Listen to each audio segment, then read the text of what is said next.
Looking forward to more sports chat with you, gentlemen, a little bit later on. Now, Rise Up and Fly was the rousing theme of the 24th Cape Town International Kite Festival, which is in fact Africa's biggest kite festival and brought kiters from all around the world together to fly their incredible kites, and also to do so in wholehearted support of Cape mental health and all those that they help.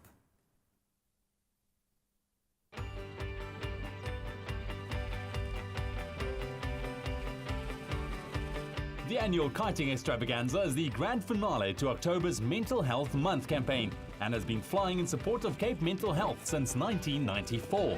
People with mental disability are welcome to this event. The messages that we promote is about inclusion, and this kite festival is about inclusion and changing the conversations, because often people with mental disability are isolated, they're discriminated against, they are marginalized.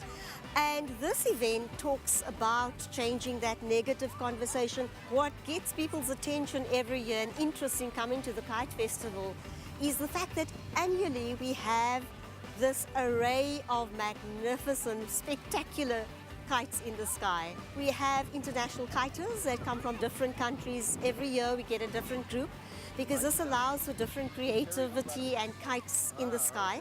And then you have this amazing, spectacular adornment of the Muizenberg sky of different kites that you'd never see. Kiters from across the world's continents were here in support, many with their partners and family, from Australia, England, Germany, India, and Phil and Carly Broder from the USA. She made it very clear that we couldn't go kite flying on our honeymoon unless we came to South Africa. So this was the one and only spot that we could do honeymoon and kite flying.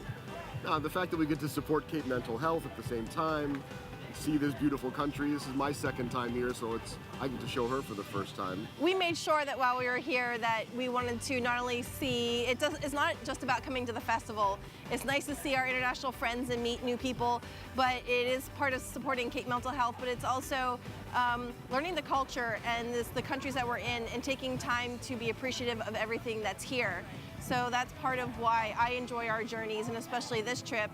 And it's also neat because Phil finds inspiration everywhere we go, and he made an interesting kite from his last visit when he found inspiration in the logo for the Two Oceans Aquarium. So he has a beautiful kite that he brought, and it's really great in the sky, and it's a beautiful kite to fly. I've been flying kites for 35 years. They were a cheap way of being able to get freedom into the air and feel free and just let your heart rise. The sole reason for being here is to support the cause of Cape mental health, and we travel from around the world, many of us. I come from the UK to Cape mental health purely to try and support and bring these children some love and some joy. We are the oldest non-profit mental health organization in South Africa, and we work in difficult communities, challenging communities, and we want every South African to have access to mental health care.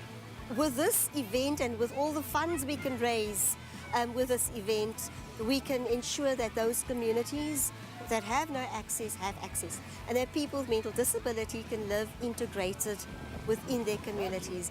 Everyone is born with potential to rise up beyond life circumstances. This event contributes greatly to that. Almost everyone feels inspired when they simply lift their heads and look up.